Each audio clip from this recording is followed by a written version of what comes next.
día de hoy, primer domingo de abril del año 2023, se celebra lo que muchos llaman el Domingo de Ramos, recordando la entrada triunfal de Jesús, como bien sabemos, en Jerusalén. Quisiera llevaros al Evangelio de Juan, capítulo 12, versículos 12 y 13. No sé si Pablo tendrá esta misma versículo, espero que no. Pero eso bien. Permitidme, y simplemente quiero coger dos versículos y espero ser breve. El día siguiente, grandes multitudes que habían venido a la fiesta al oír que Jesús venía a Jerusalén, tomaron ramas de palmera y salieron a recibirle y clamaban: ¡Hosana! Bendito el que viene en el nombre del Señor, el Rey de Israel. Habían venido a la fiesta. Jesús estaba allí, pero no se enteraban. ¿A qué habían venido ellos? Me pregunto en esta mañana, ¿a qué había ido la gente a Jerusalén? Habían ido a celebrar la fiesta, que era una vez al año, y muchos iban, recordamos el caso de Penina, en Primera de Samuel, por una forma ritual. Y es fácil, desde nuestra posición de conocimiento, de creencia en el Señor, decir, qué mal hacía esta gente.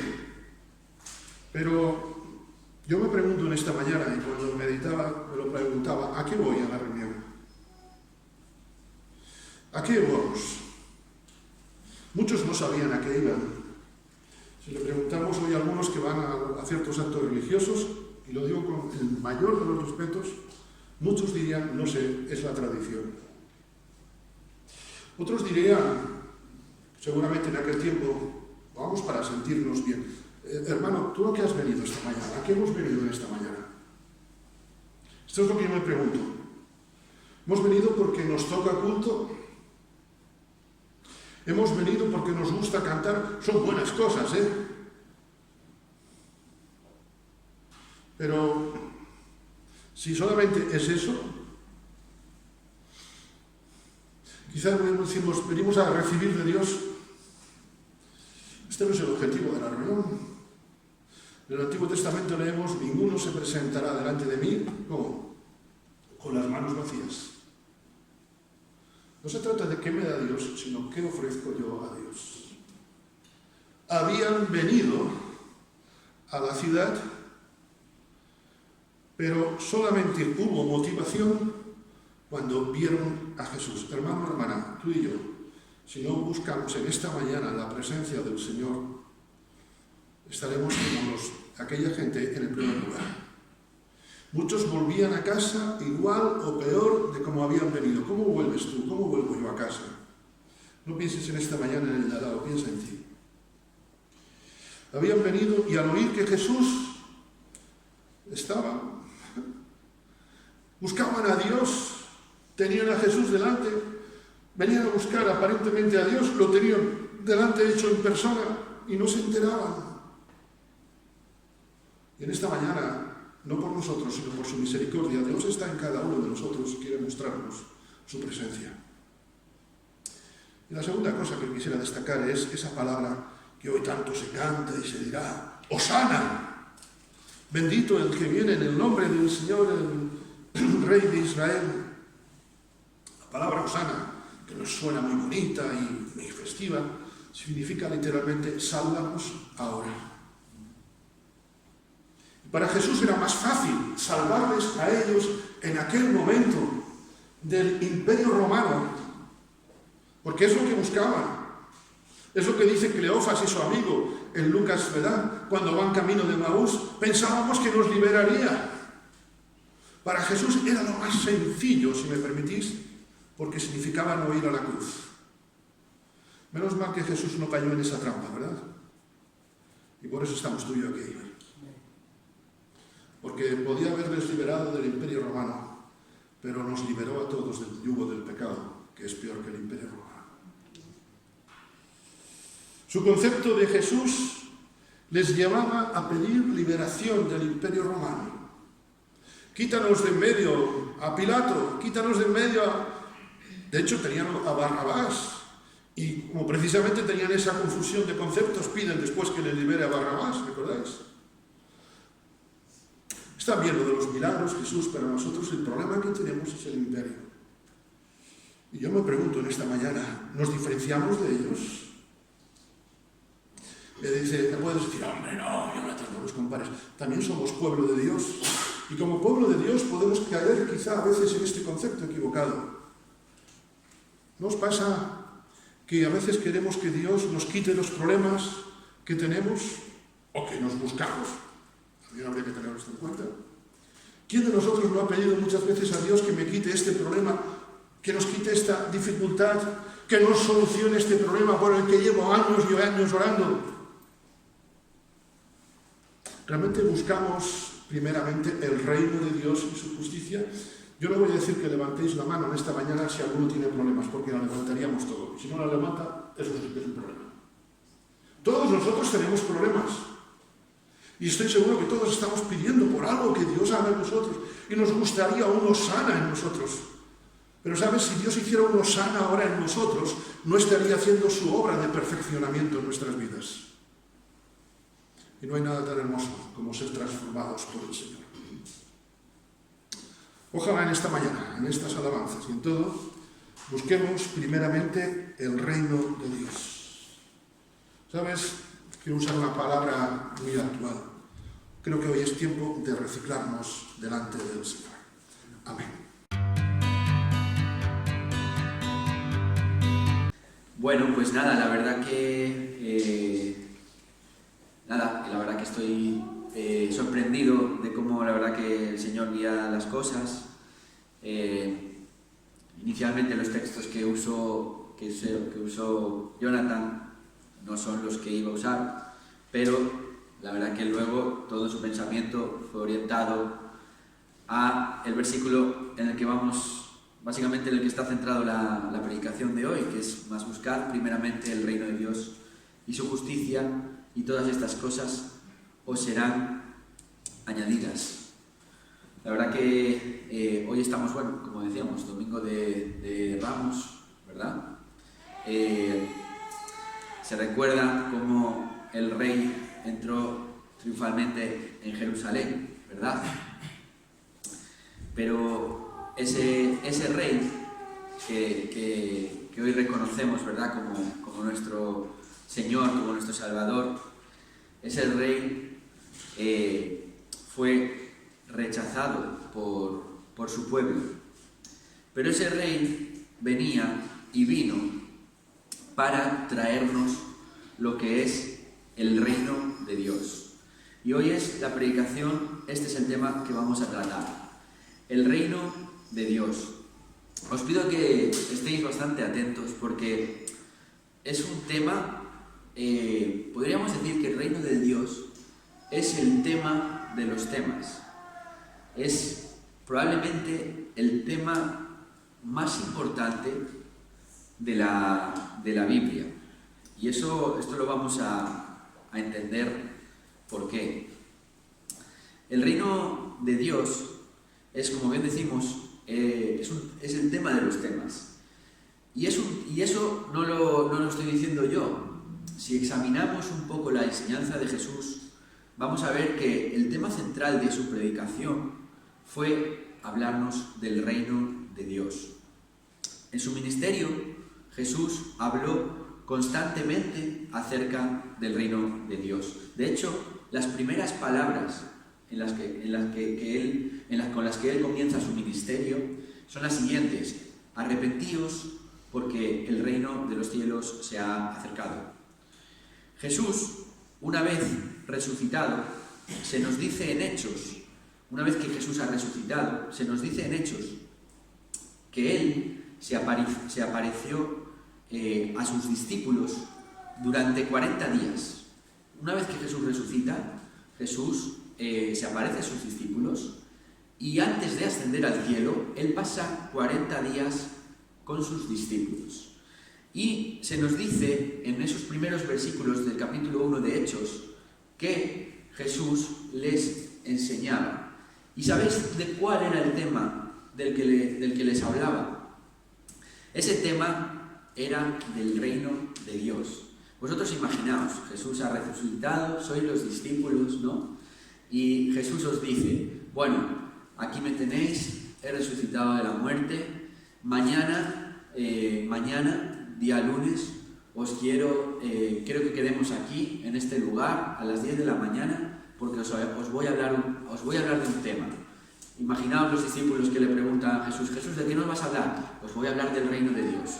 Entonces llega el lunes, Jesús les habla del reino de Dios, y entonces cuando ya termina la reunión del lunes le dice, bueno, mañana martes vamos a quedar también, hoy a las 10 de la mañana, porque os quiero hablar de un tema muy importante. ¿Y de qué nos vas a hablar, Jesús? Del reino de Dios. ¿No? Durante 40 días, el tema del que Jesús les habló a sus discípulos fue el reino de Dios. ¿Vale? Entonces, otro discurso muy impactante en el ministerio de Jesús es el Sermón del Monte. ¿Vale? Y el Sermón del Monte nos da una visión de las características, los principios, los valores que componen el reino de Dios.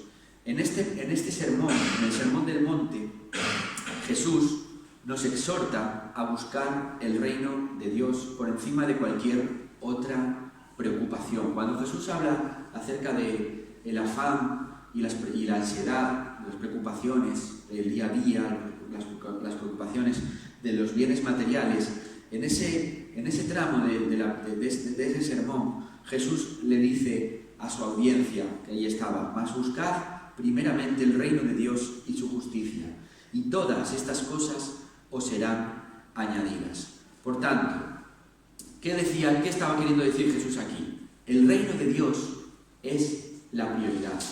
El reino de Dios es lo primero, la prioridad absoluta. Entonces, cuando meditamos en lo que es el reino de Dios, pueden venir varias preguntas a nuestra cabeza. En primer lugar, ¿qué es el reino de Dios? ¿Quién es el rey de este reino? ¿Quién forma parte del reino de Dios? Otra pregunta más puede ser, esta, por ejemplo, es muy importante. ¿Estamos ya en el reino de Dios o será en el futuro? ¿No? Entonces, para procurar comprender qué es el reino de Dios, realmente tenemos que empezar desde el principio. Tenemos que irnos al principio de los tiempos. Porque el tema del reino de Dios no es un tema que solo encontremos en los evangelios, en la predicación de Jesús. Lo encontramos desde el Génesis hasta el Apocalipsis. Es un tema que abarca toda la Biblia. Entonces, una de las definiciones que podemos encontrar sobre lo que es el reino de Dios, y en esta definición un poco nos vamos a sustentar para empezar a hablar acerca de lo que es el reino de Dios, pues dice así, esta definición dice así: se podría definir el reino de Dios de la siguiente manera: el reino de Dios es el pueblo de Dios en el territorio de Dios, bajo el gobierno de Dios, disfrutando de las bendiciones de Dios. Entonces, os lo repito, el reino de Dios es el pueblo de Dios en el lugar, en el territorio de Dios, bajo el gobierno de Dios, disfrutando de las bendiciones de Dios. Entonces, en esta definición nos vamos a sustentar para lo que os quiero decir, os quiero comunicar ahora, ¿no? En el principio, en Génesis, se nos dice que Dios creó los cielos y la tierra. Se nos dice que todo lo que Dios creó era bueno. Y digamos que lo mejor que creó Dios en su creación fue al hombre y a la mujer. Creó a Adán y a Eva y los puso en un lugar especialmente preparado para ellos. ¿Qué lugar era ese? El Edén, ¿verdad? El huerto del Edén. Entonces, podríamos decir de cierta manera que lo que Dios creó al principio fue un reino, ¿vale? ¿Por qué? Una creación, un lugar, un territorio especialmente preparado para su creación, para sus hijos, Adán y Eva. Y en ese territorio, Adán y Eva estaban bajo el gobierno de Dios. Pero, ¿qué pasó? Bueno, lo que ocurrió todos lo sabemos. Ese gobierno, ese reino, por así decir, se vino abajo, se rompió. Adán y Eva pecaron. Fueron echados del lugar que Dios les había preparado. Entró la maldición del pecado al mundo, entró la muerte. En cierto modo, el reino que Dios había creado para tener comunión perfecta entre el hombre y la mujer, y para que el hombre y la mujer disfrutaran de las bendiciones de Dios, desapareció, se vino abajo. Pero, si leéis los primeros capítulos de Génesis, vais a encontrar en el capítulo 3 una promesa de Dios. La promesa sería que Dios restauraría lo que se había roto. Esa promesa la encontramos en Génesis capítulo 3, versículo 15, cuando Dios se dirige a la serpiente, que había engañado a Eva, y le dice: y pondré enemistad entre ti y la mujer, y entre tu simiente y la simiente suya. Esta te herirá en la cabeza, y tú le herirás en el calcañar. ¿Qué quería decir esta promesa de Dios? Dios aquí le está diciendo a Satanás, lo que le viene a decir es que un día se levantaría de la descendencia de Eva, de la descendencia de la mujer, se levantaría alguien que aplastaría la cabeza de Satanás. Es decir, el maligno no triunfará, la victoria sería de Dios. Entonces, esto es lo que encontramos en el principio. Y a partir de aquí, durante todo el Antiguo Testamento, el plan de Dios, vemos cómo es el plan de Dios con respecto a la humanidad. Dios enviará un Redentor que salvará al ser humano de la muerte del pecado. Entonces, un poco más adelante en Génesis, vemos cómo Dios se aparece a Abraham con la siguiente promesa: en tu simiente serán benditas todas las naciones de la tierra. Génesis capítulo 22. Es decir, de la descendencia de Abraham vendría uno del cual todas las naciones del mundo serían bendecidas. Algo llamativo acerca de este Redentor, del cual se profetiza en todo el Antiguo Testamento, es que este Redentor, aparte de que iba a ser de un origen divino, ¿vale? Se nos dice que este Redentor iba a cumplir con tres figuras u oficios habituales que había en el Antiguo Testamento. Estos tres oficios son los siguientes: el oficio de profeta, el oficio de sacerdote y, por último, el oficio de rey. En el Antiguo Testamento el Mesías fue profetizado como el profeta de profetas. Si pensamos en cuál, para los judíos le preguntáis cuál es el mayor profeta es Moisés, ¿vale?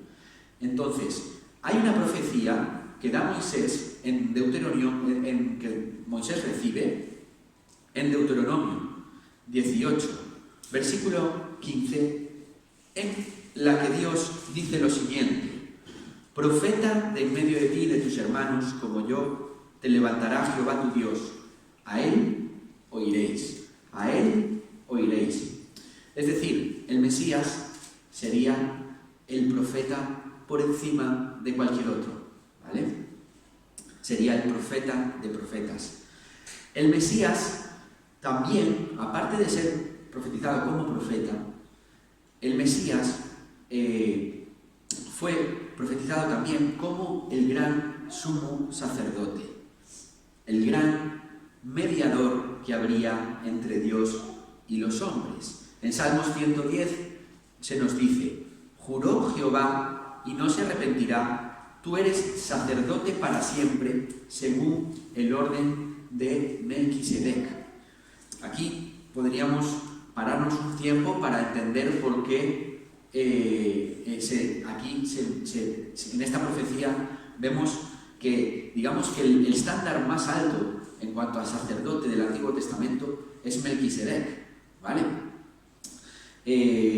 Pero bueno, no vamos a pararnos ahora en eso. Lo que simplemente quiero deciros es que en el Antiguo Testamento el Mesías que habría de venir también era profetizado como una figura sacerdotal, un sacerdote que iba a ser el único mediador entre Dios y los hombres. ¿Vale? El Mesías, por último, hemos dicho que el Mesías fue profetizado como profeta, que fue profetizado también como sumo sacerdote, y el Mesías también fue profetizado como rey.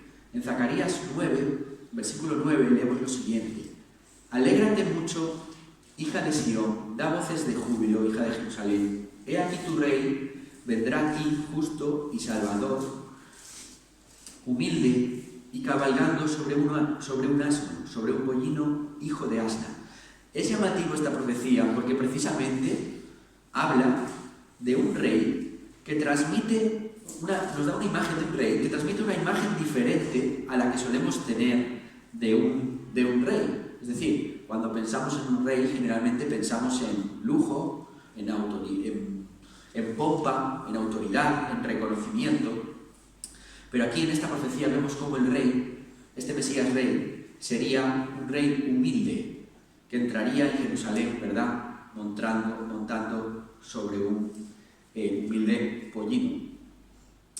También hay una profecía muy interesante en el Antiguo Testamento que nos habla del futuro reino de Dios.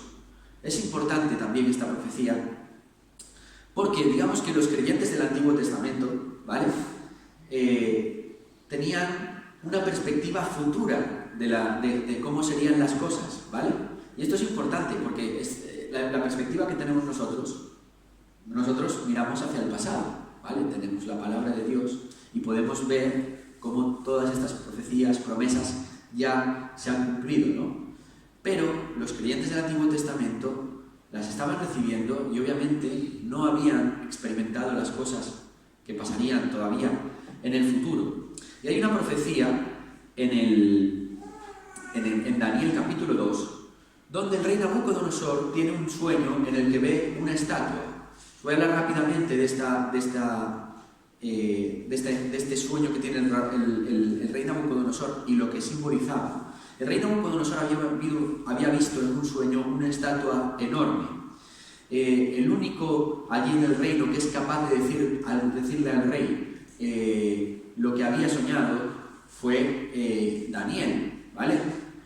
Supongo que a todos nos ha pasado como el rey Nabucodonosor, que tenemos un sueño muy intenso por la noche, nos despertamos por la mañana y no nos acordamos de lo que hemos soñado. Muchas veces nos pasa eso, ¿no? Es que soñé algo, pero no sé lo que soñé, no me acuerdo de lo que soñé. Bueno, pues al rey Nabucodonosor le pasó algo parecido, pero le había dejado tan impactado ese sueño que él había tenido, que buscó en el reino a alguien que le dijera lo que había soñado. Y esa persona fue Daniel. Y Daniel le dice que lo que él había visto era una estatua, y esta estatua estaba compuesta de la siguiente manera. Esa estatua tenía una cabeza de oro, y esa cabeza de oro simbolizaba el imperio, la autoridad del imperio de Babilonia, ¿vale? Luego, esa estatua tenía un dorso de plata que simbolizaba el siguiente imperio, que sería el imperio medo-persa.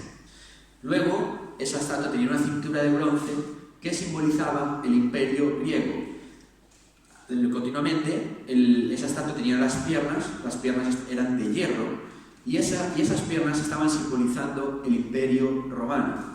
Y por último, esa estatua tenía unos pies que era una mezcla de barro con hierro, y simbolizaba un imperio resultante del imperio romano que había sido dividido en 10 reinos.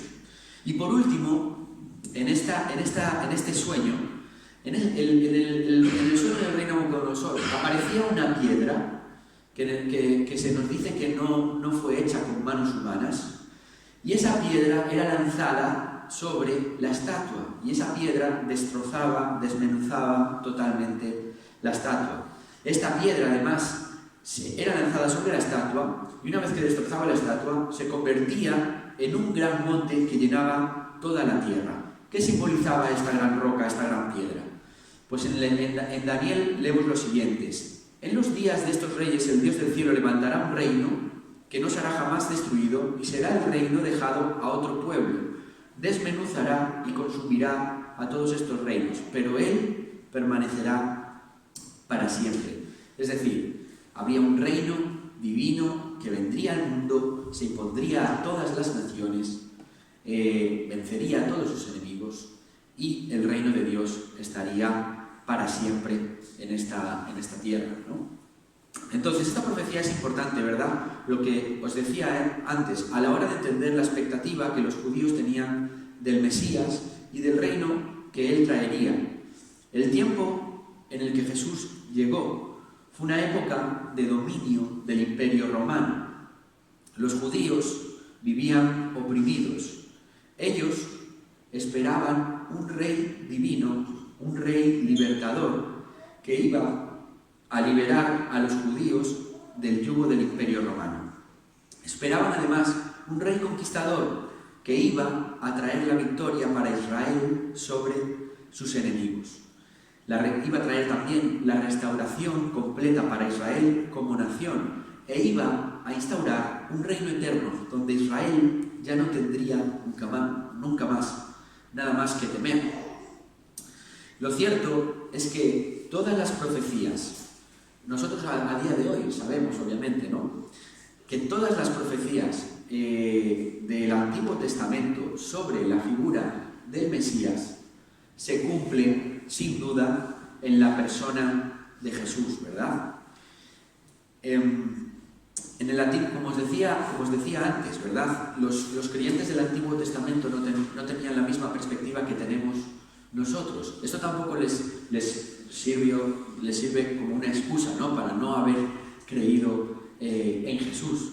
Pero lo que me refiero es que aquellos creyentes del Antiguo Testamento que fueron justificados, ¿vale?, también fueron justificados por la fe, ¿vale? Se nos dice en Hebreos 11, versículo 13, que dice lo siguiente: conforme a la fe murieron todos estos sin haber recibido lo prometido. En este capítulo el autor está hablando de los héroes de la fe del Antiguo Testamento y se nos dice: conforme a la fe murieron todos estos sin haber recibido lo prometido, sino mirándolo de lejos y creyéndolo y saludándolo y confesando que eran extranjeros y peregrinos sobre la tierra. Es decir, solo unos pocos en el Antiguo Testamento, ¿verdad?, tuvieron esa fe, ¿verdad?, para creer lo que Dios iba a traer. O sea, desde el principio los justos siempre fueron justificados por la fe en Dios y en sus promesas de redención y restauración. Y lo cierto es que Jesús vino, Jesús llega en su primera venida, ¿verdad? Pero, ¿qué ocurre?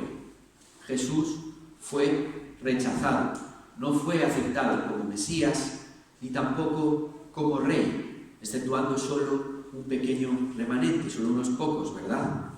Leemos en Juan lo siguiente con respecto a esta primera venida de Jesús, del Mesías. Aquella luz verdadera que alumbra a todo hombre venía a este mundo. En el mundo estaba y el mundo por él fue hecho, pero el mundo no le conoció. A los suyos vino y los suyos no le recibieron. Mas a todos los que le recibieron, a los que creen en su nombre, les dio potestad de ser hechos hijos de Dios, los cuales no son engendrados de sangre ni de voluntad de carne, ni de voluntad de varón, sino de Dios. Por tanto, volviendo al tema, acerca de lo que estamos hablando, del reino de Dios, lo que nos queda claro es que Jesús es el Mesías prometido, es ese rey que venía a instaurar su reino, el reino de los cielos. Pero fue rechazado porque no fue como los judíos esperaban que fuera. Entonces, aquí vamos a preguntarnos lo siguiente: cuando Jesús habla en su ministerio que el reino de Dios ha llegado o se ha acercado, ¿realmente Jesús qué era de lo que estaba hablando? ¿Qué era de lo que estaba hablando Jesús cuando hablaba del reino?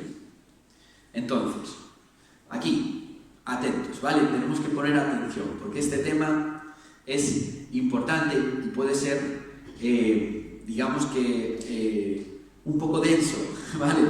Pero tenemos que estar atentos. Aquí os dejo una nueva definición de lo que es el reino de Dios. Es una definición dada por el teólogo Anthony Oikema. El reino de Dios debe ser entendido como el reinado de Dios que se muestra dinámicamente activo en la historia humana a través de Jesucristo y cuyo propósito incluye la redención del pueblo de Dios del pecado y de los poderes demoníacos y el establecimiento final de los nuevos cielos y nueva tierra. Es decir, vamos a explicar esta definición. Jesús, en definitiva, inaugura, comienza el reino en su primera venida, ¿vale? Podemos decir que el reino de Dios queda inaugurado en su primera venida. Jesús muere en la cruz, resucita, trae perdón, redención de pecados para todo aquel que cree en Él como Señor y Salvador. Ahora bien, no debemos entender el reino de Dios como un lugar físico ahora mismo, ¿vale? No debemos entender el reino de Dios como un lugar concreto, ¿vale? Porque vosotros podríais decirme, claro, si estamos en el reino, pero ¿cómo es que Jesús no está aquí reinando físicamente? Porque todavía no estamos en ese momento, ¿vale?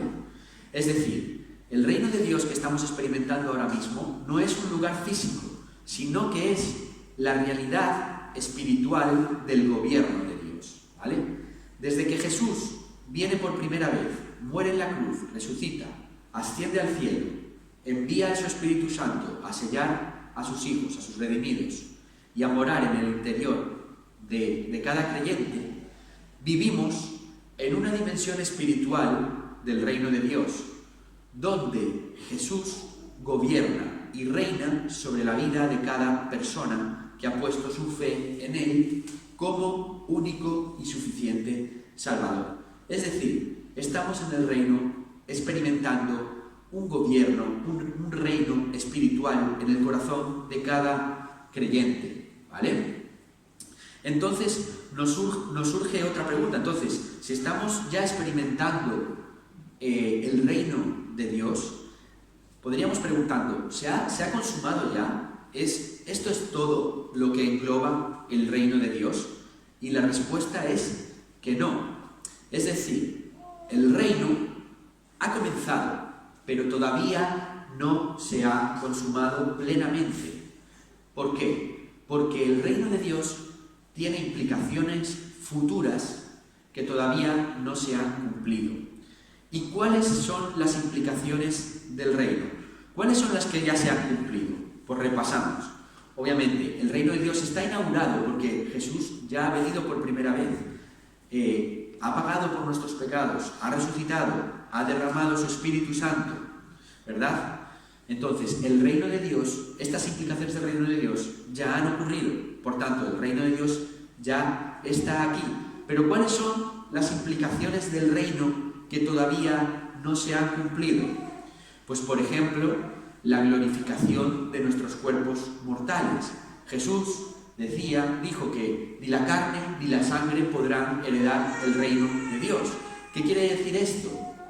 Que obviamente cuando Dios reine físicamente, porque es un día llegará, nosotros tendremos un cuerpo glorificado, no tendremos el cuerpo que tenemos actualmente. Habrá una glorificación, una resurrección y una glorificación de nuestros cuerpos.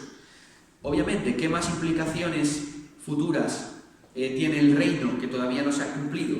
Pues tenemos una promesa, obviamente, de que así como Jesús vino por primera vez, Jesús va a volver una segunda vez. Luego también habrá un juicio final. ¿Y qué más? Una vez que Jesús venga, que haya un juicio, Jesús establecerá un reino. Y una vez que Jesús venga, ahí sí, Jesús establecerá un reino físico, ¿verdad? Un reino donde Jesús será el rey y su pueblo estará bajo su reinado, ¿verdad? Entonces, muy bien. Esto que os acabo de contar, ¿vale? En teología se conoce como un término que se le llama de la siguiente manera. Es el ya, pero todavía no. Es decir, sí, estamos en el reino, pero no todavía se ha consumado del todo, ¿vale? Entonces, esta idea es importante que la tengamos en cuenta. ¿Por qué es importante que seamos conscientes, ¿verdad?, de lo que es el reino de Dios? Bueno, ahora mismo, como creyentes, vamos a hablar un poco ahora de nosotros, gozamos de una dimensión espiritual del reino de Dios. Y cuando Jesús vuelva, entonces se consumará plenamente, ¿vale? Entonces, como bien os decía, hemos hablado ya de quién es el rey, hemos hablado de lo que es el reino de Dios, y ahora vamos a hablar de aquellos que conforman el pueblo de Dios. Y esta ya es la última parte. Ahora vamos a hablar de los redimidos, vamos a hablar del pueblo de Dios. Entonces, déjame decirte una cosa. Si tú has puesto tu fe en Cristo como tu Señor y Salvador, entonces tienes que saber que eres parte del reino de Dios. Dios te ha hecho heredero de este reino y te ha bendecido con toda bendición espiritual, como Pablo nos explica en Efesios capítulo 1, ¿vale? En Efesios capítulo 1, quizá no lo vamos a leer ahora, pero se nos da una lista de todas las bendiciones espirituales que gozamos al estar en Cristo, ¿vale? Os animo a que podáis leeros cuando estéis en casa, Efesios capítulo 1, de 3 al versículo 14. Básicamente hay un listado de todas las bendiciones que como creyentes estamos disfrutando actualmente, ¿vale? En Cristo tenemos redención en su sangre, perdón de pecados, nos ha hecho santos, adoptados como hijos del Padre, sellados con su Espíritu Santo y herederos de la vida eterna. Entonces, cuando tomamos conciencia de nuestra posición, de quiénes somos en Cristo, y entendemos, entonces, cuando tomamos conciencia de esto, entonces entendemos el llamado de Jesús, cuando Él dijo: mas buscad primeramente el reino de Dios y su justicia, y todas estas cosas os serán añadidas. Como bien decíamos antes, la prioridad en nuestra vida debe ser el reino de Dios. Eres parte del reino. Qué maravilloso, ¿verdad?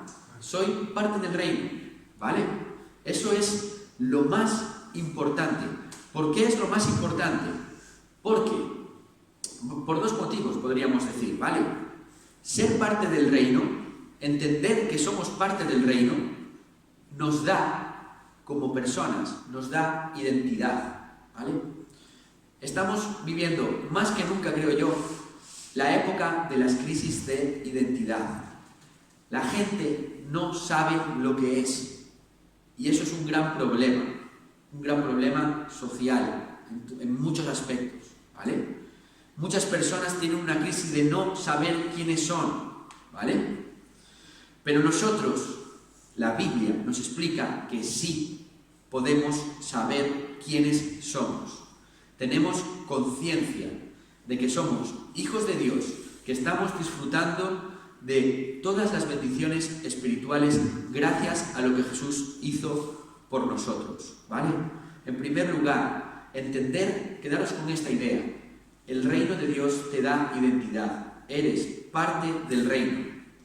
Segunda idea, entender el reino de Dios nos da propósito, ¿vale?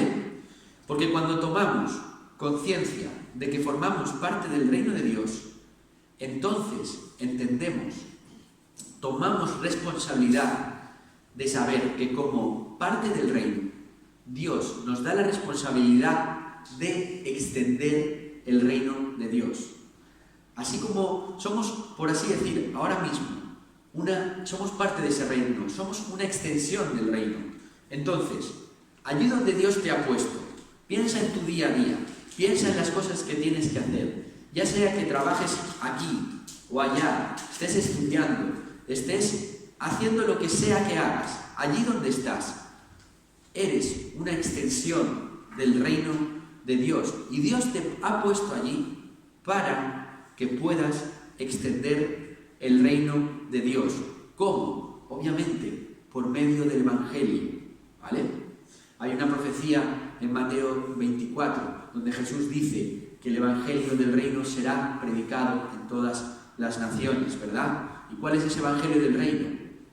El mismo Evangelio de siempre, que Cristo ha muerto, que resucitó al tercer día, que derramó su sangre por nuestros pecados, ¿vale? Y que ofrece perdón y salvación, y que solo en Él, solo Jesús, solo Cristo salva. Ese es el Evangelio. Por tanto, allí donde tú estás, eres parte, eres extensión del reino de Dios, y estás allí, y estás donde estás, para que el reino de Dios siga avanzando. Entonces, como conclusión, tenemos que examinarnos y hacernos preguntas, ¿vale? La prioridad es el reino de nuestro rey. Esa es la prioridad. Y ahora yo me pregunto, ¿quién es mi rey? ¿Quién es mi rey? ¿Por qué? Porque muchas veces, sin darnos cuenta, podemos perder la perspectiva, ¿verdad? Podemos perder la perspectiva.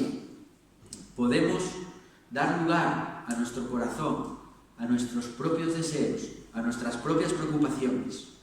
Estamos apartando la mirada del rey para mirarnos a nosotros mismos y podemos caer en el peligro de convertirnos nosotros en nuestro propio rey. Entonces, como creyentes tenemos que tener ese cuidado, esa preocupación, no perder la perspectiva. ¿Estás preocupado ya sea por lo que sea que estés preocupado? ¿Estás preocupado por temas de trabajo, temas de familia? Está bien, las preocupaciones son lícitas, pero no pierdas tu mirada, no pierdas tu perspectiva de que la vida, al fin y al cabo, no trata de nosotros mismos. Nuestra prioridad absoluta es el reino, que su reino avance. Y Dios nos promete que todas las demás cosas que nos preocupen nos van a ser añadidas. ¿Lo creemos? Amén. Muy bien. Pues este es mi deseo para el día de hoy, para todos nosotros. Que podamos salir de aquí con la idea, la intención clara, para vivir por y para el Rey de Reyes. Que Jesús sea el Rey de mi corazón y el Rey de mi vida. Amén.